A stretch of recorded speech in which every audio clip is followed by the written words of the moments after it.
오늘 우리에게 주시는 하나님의 말씀은 호세아 11장 1절에서 11절까지 말씀입니다. 이 계시의 말씀을 통해서 하나님의 음성 들으시기를 바랍니다. 이스라엘이 어렸을 때에 내가 사랑하여 내 아들을 애굽에서 불러냈거늘 선지자들이 그들을 부를수록 그들은 점점 멀리하고 바알들에게 제사함이 아로새긴 우상 앞에서 분향하였느니라. 그러나 내가 에브라임에게 걸음을 가르치고 내 팔로 안았음에도 내가 그들을 고치는 줄을 그들은 알지 못하였도다. 내가 사람의 줄 곧 사랑의 줄로 그들을 이끌었고 그들에게 대하여 그 목에서 멍에를 벗기는 자같이 되었으며 그들 앞에 먹을 것을 두었노라. 그들은 애굽 땅으로 되돌아가지 못하겠거늘 내가 돌아오기를 싫어하니 아수르 사람이 그 임금이 될 것이라. 칼이 그들의 성읍을 치며 빗장을 깨트려 없이 하리니 이는 그들의 계책으로 말미암음이니라. 내 백성이 끝끝내 내게서 물러가나니 비록 그들을 불러 위에 계신 이에게로 돌아오라 할지라도 일어나는 자가 하나도 없도다. 에브라임이여 내가 어찌 너를 놓겠느냐. 이스라엘이여 내가 어찌 너를 버리겠느냐. 내가 어찌 너를 아드마같이 놓겠느냐. 어찌 너를 스보임같이 두겠느냐. 내 마음이 내 속에 돌이키어 나의 궁휼이 온전히 불붙듯 하도다. 내가 나의 맹렬한 진노를 나타내지 아니하며 내가 다시는 에브라임을 멸하지 아니하리니 이는 내가 하나님이요 사람이 아님이니라. 네 가운데 있는 거룩한 이니 진노함으로 내게 임하지 아니하리라.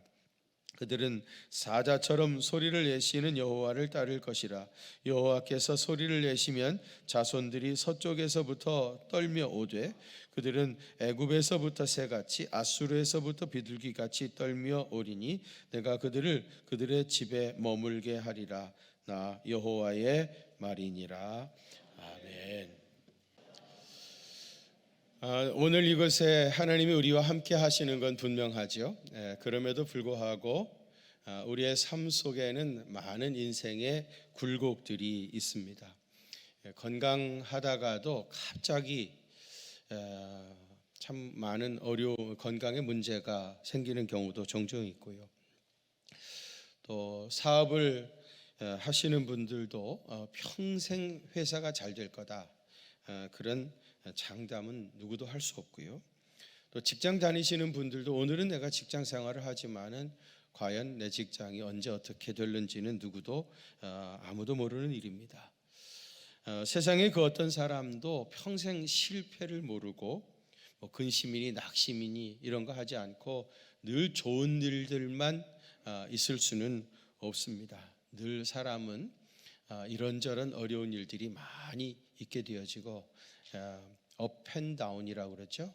막 잘 되고 올라갈 때도 있지만은 어느 순간에는 또 막 갑자기 곤두박질을 당하는 그런 롤러코스터 같은 그런 인생을 우리가 살고 있습니다. 성경에도 보면은 믿음의 조상이라고 하는 아브라함도 그런 인생을 사셨고요.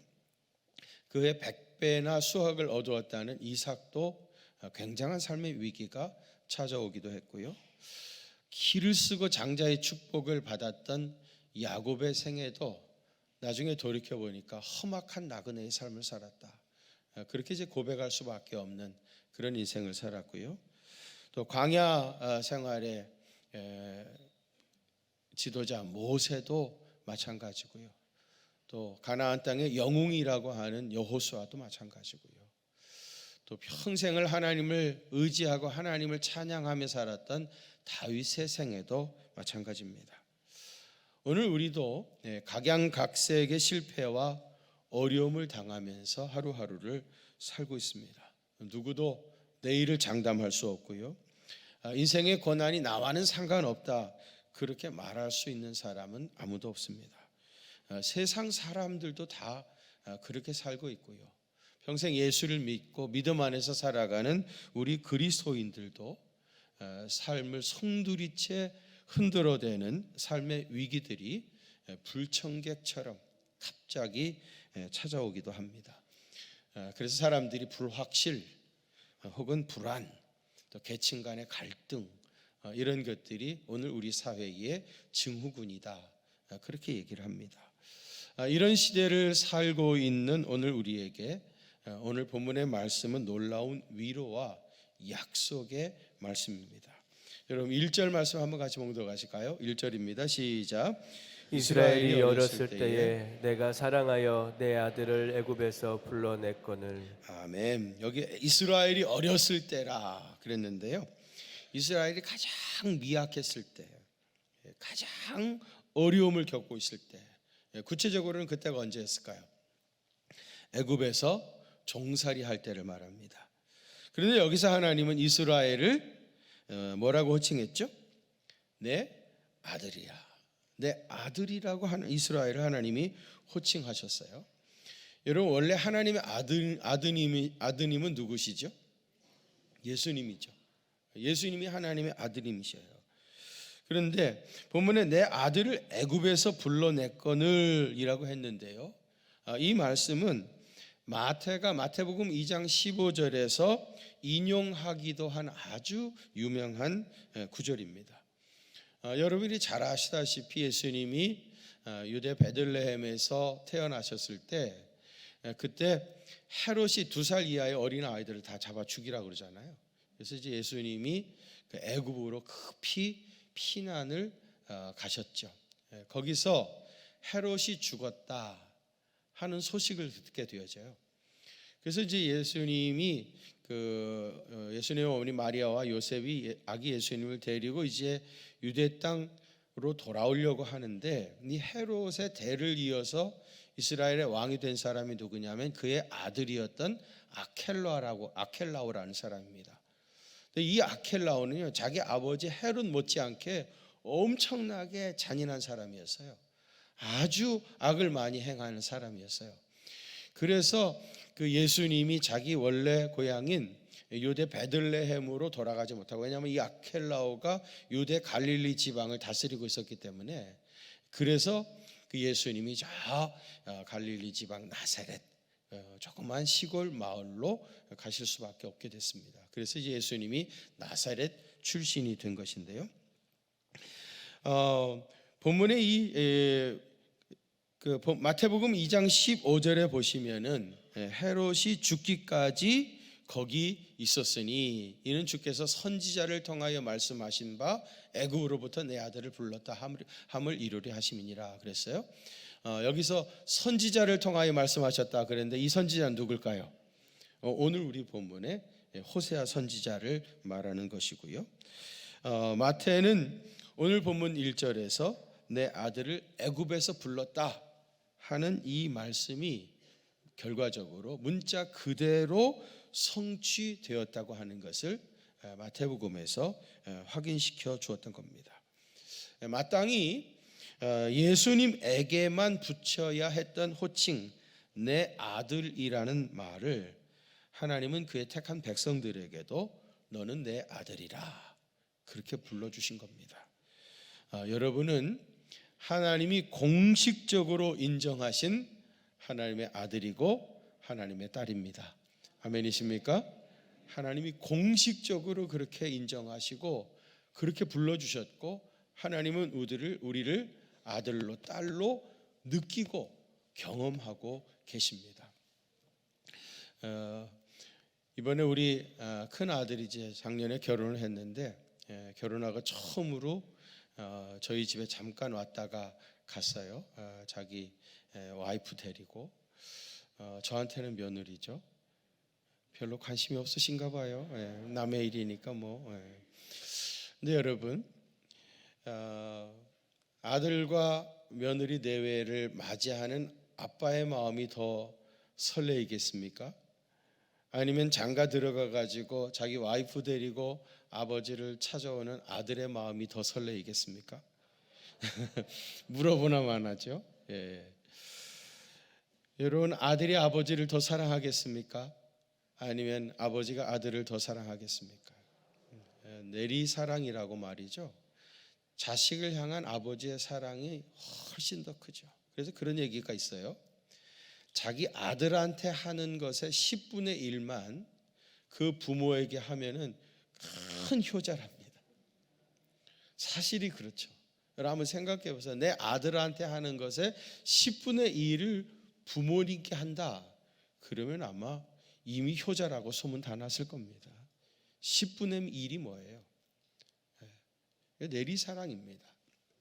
근데 하나님께서 우리를 너는 내 아들이라 그렇게 불러주시고 그런 놀라운 사랑을 지금도 하고 계시는 거예요. 본문 2절 보세요. 그런데 불행하게도 하나님이 이스라엘을 찾으시고 부르실수록 그들은 하나님을 점점 멀리했고 바알들에게 제사하고 아르새긴 우상 앞에서 분향했다는 거예요.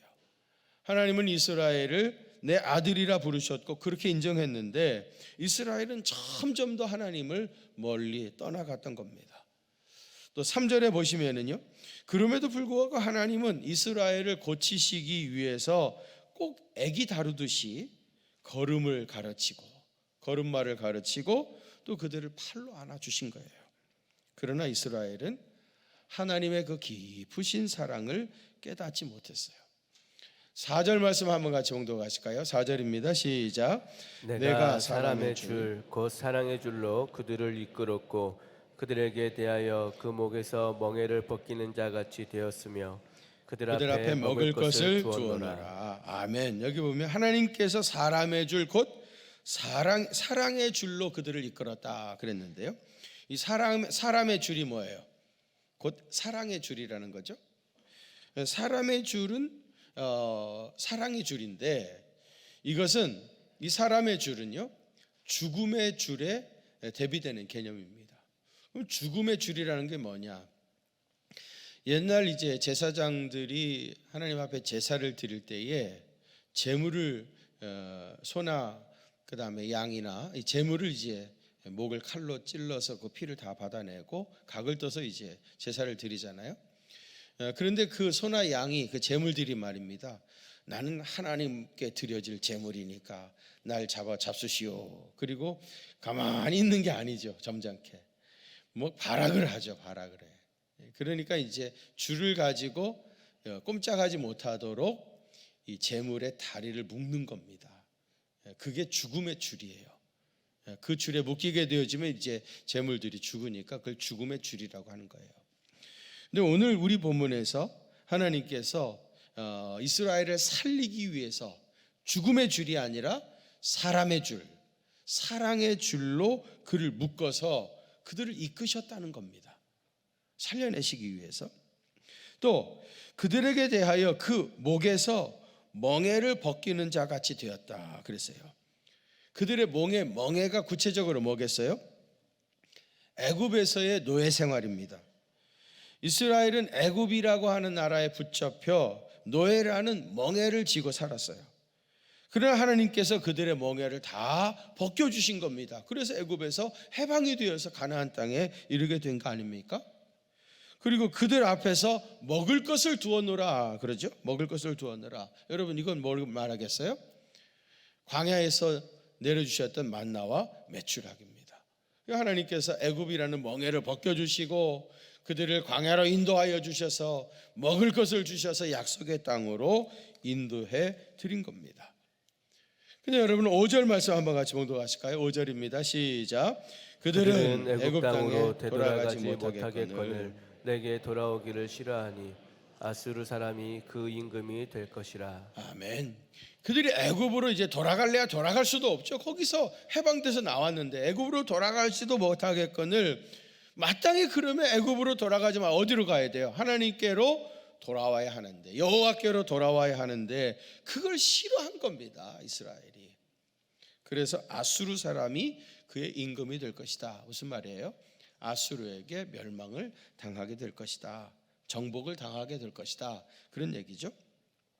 또 6절에서는 아수르 사람들이 와서 그들의 성읍을 치며 문빗장을 깨트려 없이 하리니 이는 그들의 계책으로 말미암음이니라 그랬어요.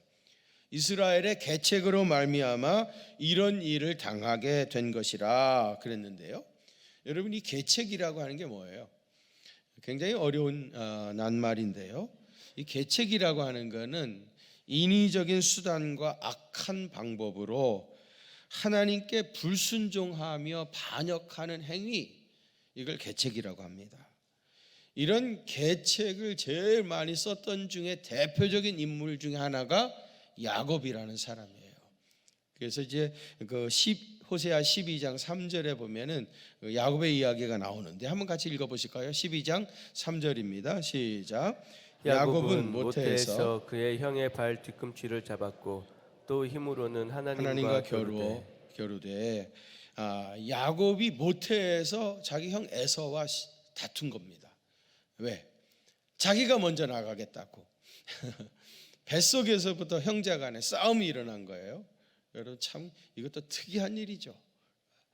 야곱은 자기 형 에서가 먼저 나가고 그래서 형이 되고 내가 동생이 된다는 걸 견딜 수가 없었던 겁니다. 뱃속에서부터 그런 사람이에요. 기질적으로 태생적으로 그런 사람이에요. 그래서 이제 에서와 싸웠는데 뭐 어떻게 할 수가 없잖아요. 그 천륜을 어떻게 거역했겠습니까? 그래서 에서가 나가니까 질세라 형의 발꿈치를 붙잡고 뒤따라 나온 아들. 야곱이라는 이름이 뭐예요? 뒤꿈치를 붙잡았다, 그런 뜻이라고 하잖아요. 그만큼 이제 자기 형이 되고자 하는, 맏아들이 되고자 하는 욕심이 있었던 사람이고요. 그 다음에 힘으로는 하나님과 겨루었다. 이건 뭐죠? 약복나루에서 천사와 씨름한 이야기죠. 밤새도록 나에게 복을 달라 하면서 이제 천사와 씨름을 해서 결국은 하나님을 이겨먹은 겁니다. 그래서 하나님께서 네 이름을 야곱이라고 이제 부르지 말고 이스라엘이라고 불러라. 이스라엘은 뭐예요? 하나님과 겨루어서 이겼다. 너는 이스라엘이라. 그리고 이름이 바뀌었어요. 복을 받기 위해서 밤새도록 천사와 씨름했던 사람. 여러분 야곱이 이제 아버지의 장자의 축복을 받기 위해서 어떤 일을 했죠? 자기 형 에서는 털이 많았었던 것 같아요. 근데 야곱은 몸에 털이 없었던 사람인데 아버지 이삭이 나이가 들어가지고 앞이 보이지 않는 겁니다. 야곱이 불안했던 거예요. 자기 아버지가 그렇게 돌아가시면 자기가 장자의 복을 받을 수 없으니까 어떻게든지 아버지 돌아가시기 전에 장자의 복을 받아야 되겠다. 그래가지고 어떡하죠? 양을 잡아가지고 그 털을 자기 손에 붙인 거예요. 그리고 아버지한테 가죠. 아버지, 맏아들 에서입니다. 그래 아버지가 아무리 눈이 어둡다 하더라도 말이죠, 이걸 만져보니까 팔에 털이 많으니까 이게 에서가 맞는 것 같은데 목소리는 야곱의 목소리인 거예요. 여러분 자기 아들 목소리도 못 알아듣는 아버지가 어디 있겠어요. 그래서 이삭이 이상하다, 몸은 에서가 맞은데 목소리는 야곱이구나. 그러니까 이제 야곱이 무슨 소리에 내가 맏아들 에서입니다. 나에게 장자의 복을 주십시오. 그래서 이제 이삭이 의아해하면서 그에게 이제 장자의 복을 베풀어 주지 않아요. 야곱은 수단과 방법을 가리지 아니하고 자기 목적을 끝내 달성해내는 그런 사람이었어요. 이게 계책이라고 하는 거예요. 계책. 이스라엘이 아수르에게 멸망을 당한 것은 그들의 계책 때문이었다고 했는데 이스라엘은 당연히 여호와께로 돌아왔어야 하는데 엉뚱한 짓을 했던 겁니다. 바알에게 가버렸고요, 양털을 뒤집어 쓰고 자기 아버지를 속여 장자의 축복을 받으려고 했던 야곱처럼 하지 말았어야 할 짓을 했던 겁니다. 그리고 어떻게 했습니까? 7절 하반절에 보시면은요, 돌아오라 할지라도 일어나는 자가 하나도 없었도다. 하나님께서 이스라엘 백성들에게 끊임없이 여호와께로 돌아오라, 여호와께로 돌아오라, 슈브아도나 여호와께로 돌아오라 그렇게 말씀했지만은 일어나서 돌아오는 자가 하나도 없었다는 겁니다. 여러분 아무리 하나님께서 이스라엘을 내 아들이라고 부르셨고 그를 회복하시기 위해서 부르시고 돌아오라고 했지만은 실제로 돌아오는 자가 한 사람도 없으면 어쩔 수 없는 거 아니겠습니까? 그들이 돌아오지 않는데 어떡하겠어요? 아무리 돌아오라고 외쳐도 돌아오지 않는 겁니다. 그런데 보세요, 8절 말씀 한번 같이 봉독합시다. 8절 시작. 에브라임이여 내가 어찌 너를 놓겠느냐, 이스라엘이여 내가 어찌 너를 버리겠느냐, 내가 어찌 너를 아드마같이 놓겠느냐, 어찌 너를 스보임같이 두겠느냐. 내 마음이 내게서 돌이키어 나의 긍휼이 온전히 불붙듯 하도다. 아멘. 에브라임이여 내가 어찌 너를 놓겠느냐. 너희는 끝내 여호와께로 돌아오지 않아도 나는 너희를 놓을 수 없다는 겁니다. 하나님은 끝내 택한 백성들을 놓을 수 없다는 거예요. 나는 너희를 어찌 놓겠느냐? 나는 너희를 놓지 못한다는 거죠. 이스라엘이여, 내가 너를 어찌 버리겠느냐? 너희는 나를 버리고 바알들에게 달려가 버렸지만은 나는 너희를 버릴 수 없다는 거예요. 절대로 버릴 수 없다는 겁니다. 끝내 버리지 못하겠다는 거예요. 그러면서 뭐라 그래요? 내가 어찌 너를 아드마같이 놓겠느냐? 어찌 너를 스보임같이 두겠느냐? 여기 아드마, 스보임이라고 하는 도시 이름을 얘기하는데요, 이 아드마하고 스보임은요, 옛날 소돔과 고모라 성이 멸망당할 때 같이 망했던 도성입니다. 거기에 5개의 도성이 있었어요. 소돔, 고모라, 아드마, 스보임. 그리고 마지막이 뭐죠? 소알 땅, 소알입니다. 이 소알은 롯이 그의 2딸을 데리고 피했던 곳이에요. 그래서 유황불의 심판에서 면했던 곳이 소알입니다. 이 아드마와 스보임은 소돔과 함께 멸망당했던 그런 도성인데, 내가 어찌 너를 아드마같이 하겠느냐? 너를 어찌 스보임같이 하겠느냐? 그 말은 뭐예요? 너의 성읍을 멸망시키지 않겠다는 거예요. 불로 심판하지 않으시겠다는 겁니다. 또 내 마음이 내 속에서 돌이키어 나의 궁휼이 온전히 불붙듯 하도다. 하나님의 마음속에 이스라엘을 향하신 궁휼하심이요, 불이 붙는 것 같다는 거예요. 불이 붙는 것 같다. 이번에 강릉에 큰 산불이 일어났죠. 불이 얼마나 무섭습니까? 그런데 하나님께서 이스라엘을 향하신 궁휼하심이 불 붙는 것 같이 내 속에 일어났다. 하나님은 이스라엘을 궁휼히 여기시는 분이십니다. 하나님은 그의 택한 백성들의 죄를 용서하시고자 하시는 궁휼하심이 그렇게 강렬하게 산불처럼 타오르고 있다는 겁니다. 9절도 보십시오.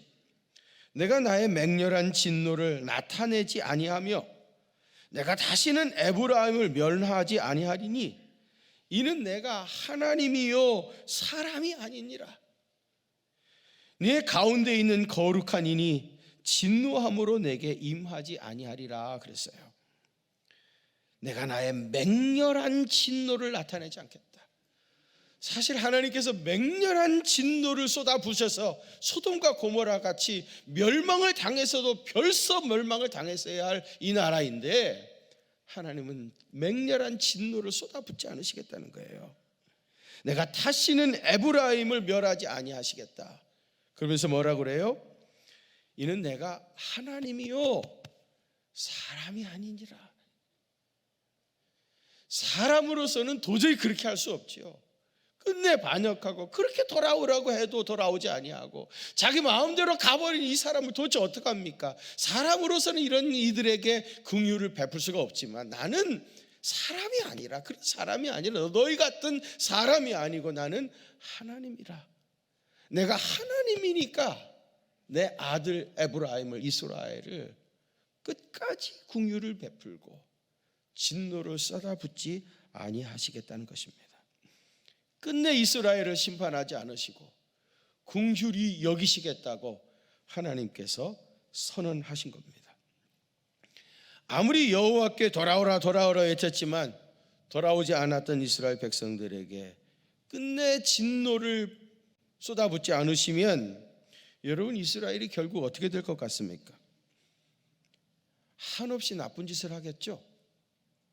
하나님이 심판도 하지 않으시고 진노를 쏟아붓지도 않고 다 긍휼을 베풀어 주시니까, 다 한없이 용서하시니까, 절대로 진노를 쏟아붓지 않겠다고 하셨으니까 마음 놓고 나쁜 짓 더 많이 하겠죠. 정말 그렇겠습니까? 그럴 것 같습니까? 여러분 10절과 11절 말씀 한번 같이 봉독하죠. 10절 11절입니다. 시작. 그들은 사자처럼 소리를 내시는 여호와를 따를 것이라. 여호와께서 소리를 내시면 자손들이 서쪽에서부터 떨며 오되 그들은 애굽에서부터 새같이 아수르에서부터 비둘기같이 떨며 오리니 내가 그들을 그들의 집에 머물게 하리라. 나 여호와의 말이니라. 아멘. 그들은 사자처럼 소리를 내시는 여호와를 따를 것이라. 그렇게 바알에게 달려가고 그러더니 결국은 사자처럼 소리지시는 하나님의 그 놀라운 궁유를 체험하고 그들은 사자처럼 소리를 내시는 여호와를 따를 것이라. 여호와께서 소리를 내시면 자손들이 서쪽에서부터 떨며 여호와께로 돌아올 것이다. 애굽에서부터 새같이 아수르에서부터 비둘기같이 떨며 여호와께로 돌아오리라. 내가 그들을 그들의 집에 머물게 하리라. 결국은 하나님의 그 무한하신 사랑, 그 긍휼하심을 체험하고 그들은 떨면서 새처럼 비둘기처럼 먼 곳에서부터 여호와께로 돌아오게 될 것이라는 겁니다. 여러분, 우리가 호세아서 1장에서부터 3장까지는요 음란한 여인 고멜을 향한 호세아의 사랑 이야기를 우리가 묵상을 했습니다. 근데 오늘 우리 본문인 호세아 11장하고 12장은요 호세아의 9개의 설교 중에서 7번째 설교인데요, 호세아는 이 7번째 설교에서 방탕한 아들을 사랑하는 아버지의 사랑을 이렇게 노래하고 있는 거예요. 여러분, 고멜을 향한 호세아의 사랑은 그림자였습니다.